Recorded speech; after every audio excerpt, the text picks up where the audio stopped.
Guys, so today I've got this 2014 Honda Civic. It's got the brake light, ABS light, traction light, steering light, and check VSA light up on top. Check power steering, so multiple lights that came on.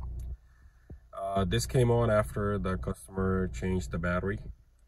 They blew up the master fuse. I guess they swapped the cables. So I'm going to show you how to reset this light. So after, usually whenever the battery is disconnected for a longer period of time, this vehicle just has to be driven over 25 miles an hour, and that should reset the light automatically. So we're going to try to reset the light, drive it, and let's see how it goes.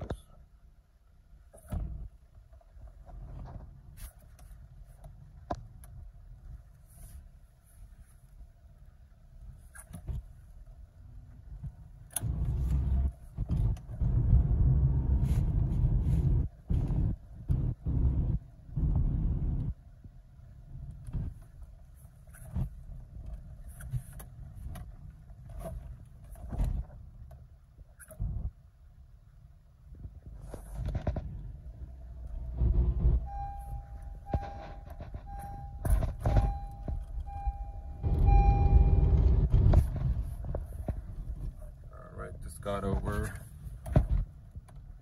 25 miles an hour, and all the lights are reset here and over here. Just a low fuel light, and that's it. No special procedures, no special tools are needed. This is all that needs to be done. Like and subscribe.